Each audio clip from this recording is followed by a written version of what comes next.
ಗೇಟ್ಗಳು ತುಕ್ಕು ಹಿಡಿದಿವೆ. ಮೇಲೆತ್ತೋಕ್ಕೂ ಆಗ್ತಿಲ್ಲ, ಕೆಳಗೆ ಇಳಿಸೋಕೂ ಆಗ್ತಿಲ್ಲ. ಡ್ಯಾಮ್ ತುಂಬಿದ್ರೆ ನೀರು ಹೊರಬಿಡೋಕೂ ಆಗ್ತಿಲ್ಲ. ಇದು ತುಂಗಭದ್ರಾ ಡ್ಯಾಂನ ದುಸ್ಥಿತಿ.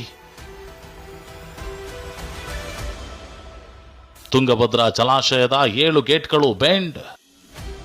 ಟಿಬಿ ಡ್ಯಾಂ ನಂಬಿದ್ದ 4 ಜಿಲ್ಲೆಗಳ ರೈತರಿಗೆ ಆತಂಕ. ಇದು ಕೊಪ್ಪಳ ತಾಲೂಕಿನ ಮುನಿರಾಬಾದ್ ಬಳಿಯ ತುಂಗಭದ್ರಾ ಜಲಾಶಯ. 4 ಜಿಲ್ಲೆಗಳ ರೈತರಿಗೆ ಜೀವನಾಡಿ. ಕೊಪ್ಪಳ, ಬಳ್ಳಾರಿ, ರಾಯಚೂರು ಹಾಗೂ ವಿಜಯನಗರ ಜಿಲ್ಲೆಗಳ ರೈತರು ಈ ಜಲಾಶಯವನ್ನ ನಂಬಿ ಬದುಕು ಕಟ್ಟಿಕೊಂಡಿದ್ದಾರೆ. ಕಳೆದ ವರ್ಷವಷ್ಟೇ ಡ್ಯಾಂನ ಕ್ರಸ್ಟ್ ಗೇಟ್ 19 ಕೊಚ್ಚಿ ಹೋಗಿ ಅಪಾರ ಪ್ರಮಾಣದ ನೀರು ಪೋಲಾಗಿತ್ತು. ಆದ್ರೀಗ ಡ್ಯಾಂನ 7 ಗೇಟ್ಗಳು ಬೆಂಡಾಗಿರೋದು ರೈತರಲ್ಲಿ ಆತಂಕ ಮೂಡಿಸಿದೆ. ಒಟ್ಟು ಜಲಾಶಯದ ಗೇಟ್ ನಂಬರ್ 4 ಸಹಿತ 7 ಗೇಟ್ಗಳು ಈಗ ಡ್ಯಾಮೇಜ್ ಆಗಿರ್ತಕ್ಕಂಥದ್ದು. ಅವು ಮೇಲೆತ್ತಕ್ಕೆ ಸಾಧ್ಯವಾಗ್ತಿಲ್ಲ.